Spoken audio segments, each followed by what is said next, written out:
Livro Redescobrindo a Sua Bíblia, capítulo 31, Jeremias.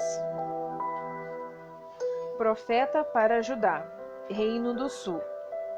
Período 625 a 580 a.C.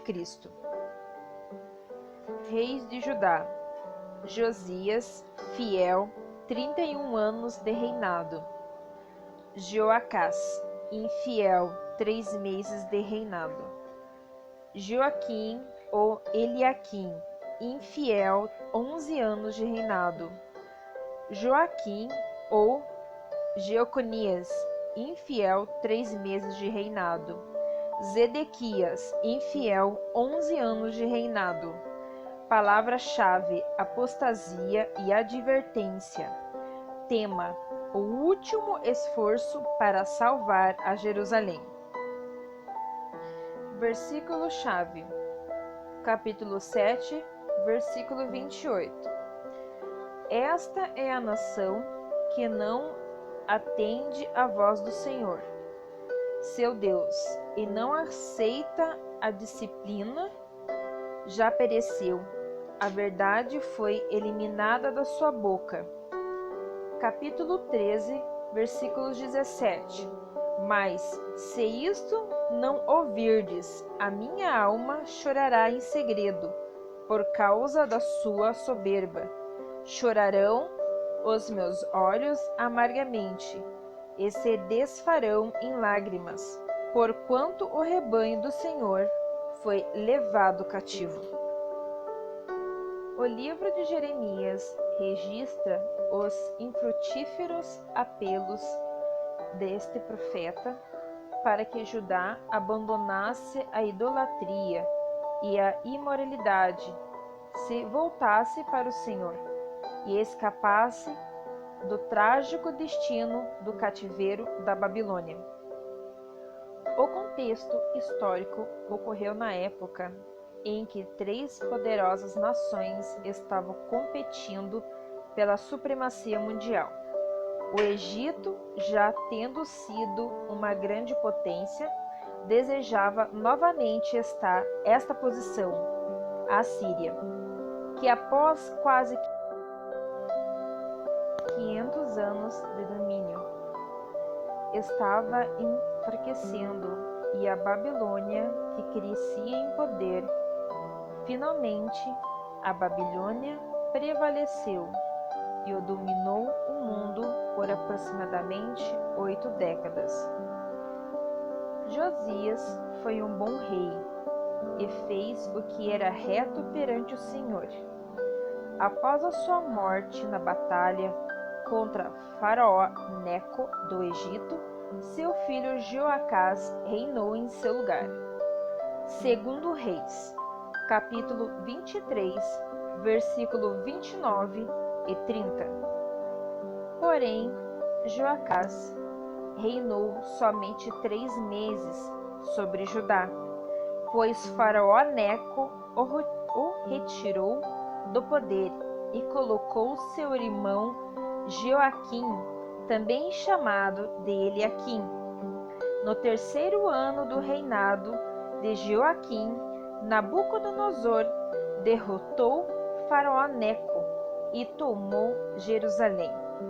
Mesmo tendo permitido Joaquim continuar no poder, Nabucodonosor levou para o exílio várias autoridades e homens importantes na nação de Judá. Esta foi a primeira deportação de judeus para a Babilônia, que ocorreu em 606 a.C. Nesse grupo estava Daniel e os seus 3 amigos. 3 anos depois da primeira deportação, Joaquim se rebelou contra Nabucodonosor e começou a ser atacado. Após 5 anos, foi levado cativo para a Babilônia. Segundo Crônicas, capítulo 36, versículo 6. Seu filho Joaquim o substituiu, e 3 meses e 10 dias depois também foi levado cativo por Nabucodonosor, junto com outros judeus. Segundo Reis, capítulo 24, versículo do 10 ao 17. Esta foi a segunda deportação de judeus para a Babilônia, que ocorreu 8 anos depois da primeira, em 597 a.C. Neste grupo estava o profeta Ezequiel.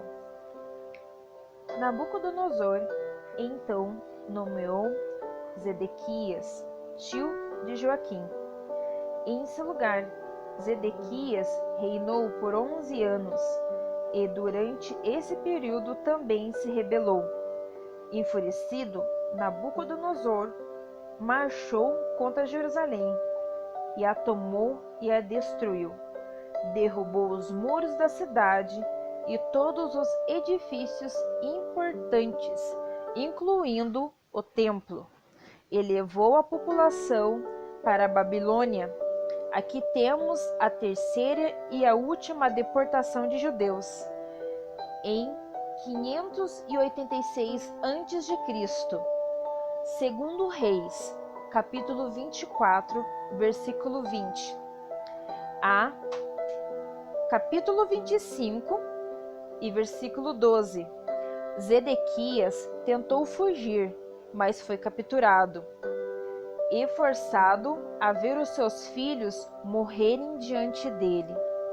Em seguida, teve seus olhos arrancados e também foi levado para a Babilônia. Jeremias profetizou durante todo este período, desde o reinado de Josias até depois da queda de Jerusalém.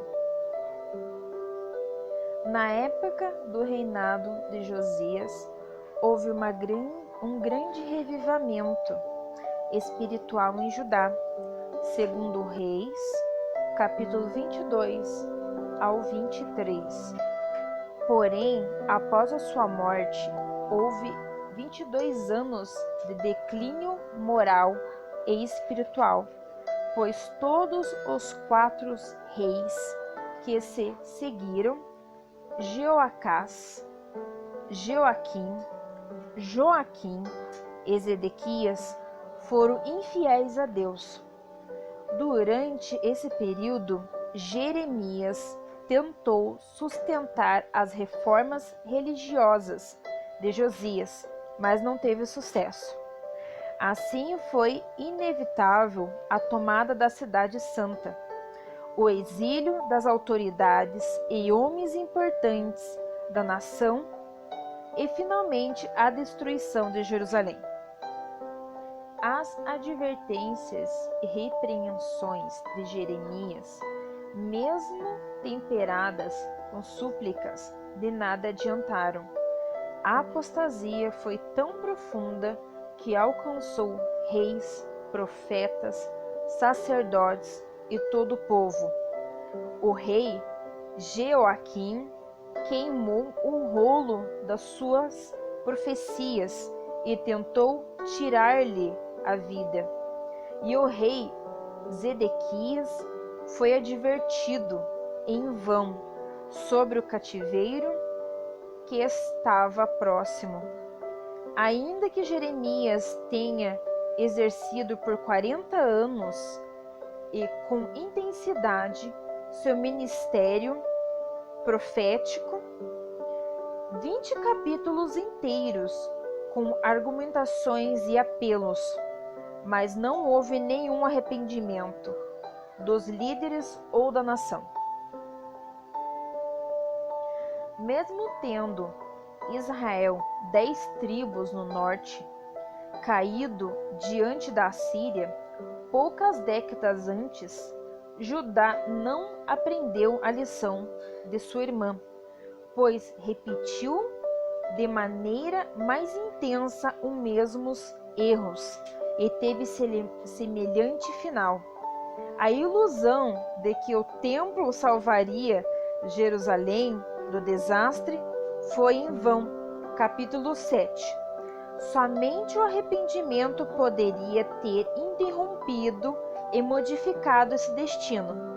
Mas Judá estava tão arraigada aos seus pecados de idolatria, imoralidade e injustiça, que não soube aproveitar a oportunidade. As advertências do profeta representaram o esforço final de Deus para tentar salvar a nação. Porém, Jeremias também profetizou a respeito de um remanescente que haveria. Porém, Jeremias também profetizou a respeito de um remanescente que haveria de voltar. Predisse a duração exata do domínio babilônico. Capítulo 25, versículo 11 e 12. E a volta da nação do exílio. Capítulo 29, versículo 10. A saber, após 70 anos de cativeiro, decorrido esse tempo, Deus se voltaria para o povo e estes se voltaria para Deus. Por meio do profeta, o Senhor promete estabelecer uma nova aliança. Capítulo 31, versículo 31 ao 34. Com Israel e Judá, pois a antiga fora quebrada e invalidada por eles. A aliança de graça e perdão, gravada nos corações e não em pedras. Eles receberiam um coração novo e assim obedeceriam às leis de Deus. Capítulo 32, versículo 38 a 40. Além disso, Jeremias nos fala claramente a respeito do Messias, suas obras. Capítulo 23, versículos 5 e 6. Vinda e reino. Capítulos 30 ao capítulo 33. Este livro é, em parte, profético, em parte histórico e em parte biográfico. Ao contrário de outros profetas, em seus escritos, Jeremias revelou bastante de sua própria personalidade e experiências. Embora tímido e medroso por natureza, capítulo 1, versículo 6, recebeu do Senhor um chamado claro, capítulo 1, e a promessa de que se tornaria forte e corajoso, capítulo 1, versículo 18, capítulo 15, versículo 20, profetizando a destruição e o levantamento de várias nações e reinos, capítulo 1, versículo 10. Em suas confissões, revelou as mais profundas lutas do seu interior. Tentou inclusive se esquivar de sua responsabilidade diante de Deus, mas não teve alternativa senão proclamar a severa mensagem do julgamento divino. Capítulo 20, versículo 7 ao 10.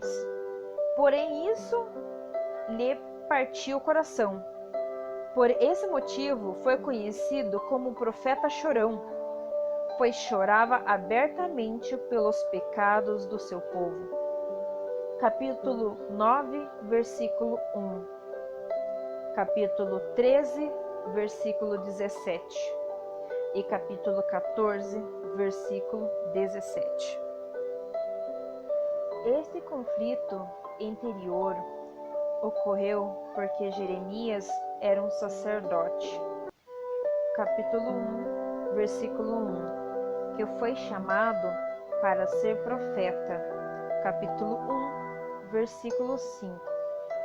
Como sacerdote, a sua função era representar o povo diante de Deus, mas como profeta, foi chamado para representar Deus diante do povo.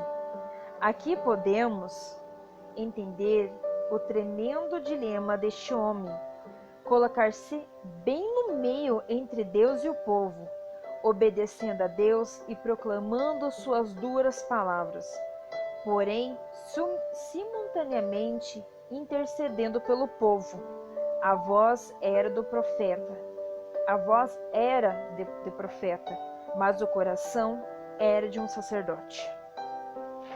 Deus usou este homem terno, misericordioso, para transmitir uma forte mensagem de juízo divino. Somente uma pessoa com essas características poderia representar adequadamente o Deus que é tanto amor quanto justiça. Jeremias foi um profeta de coração quebrantado. Provavelmente nenhum dos profetas do Antigo Testamento sofreu tanto quanto ele, pois sendo sua mensagem de juízo atraía pouca simpatia, foi mal interpretado, odiado, considerado como traidor da nação, diversas vezes preso, açoitado e quase morto, rejeitado pelos reis, falsos profetas, sacerdotes, pelo povo e pela sua própria família. Apesar disso tudo, Jeremias amava profundamente sua nação e repetidas vezes intercedeu por ela. Capítulo 14. Após a destruição de Jerusalém por Nabucodonosor, Jeremias permaneceu nessa cidade com um grupo de judeus sob o domínio de um governante indicado pelos babilônicos, Gedalias. Posteriormente, foi forçado por judeus revoltosos a ir para o Egito. Porém, mesmo no Egito, continuou sua pregação impopular. Capítulos 43 e 44. E segundo a tradição, foi morto por apedrejamento pelo seu próprio povo. Jeremias também profetizou acerca de cada queda da Babilônia, capítulos 50 e 51, e das ruínas das nações gentílicas que tinham destruído Israel. O livro termina como uma nota de esperança, pois o rei Joaquim é libertado e honrado. Capítulo 52, versículo 31 e 34. Futuramente, seu neto Zorobabel voltaria a Judá como governador. Quando fazemos associação entre os pecados que foram predominantes nos dias deste profeta e os pecados da nossa cultura, Jeremias revela ser um livro surpreendentemente relevante. Francis Scarfield comenta: Jeremias nos dá um estudo extenso de tempos como o nosso, quando o homem tem se desviado de Deus e a sociedade se torna pós-cristã.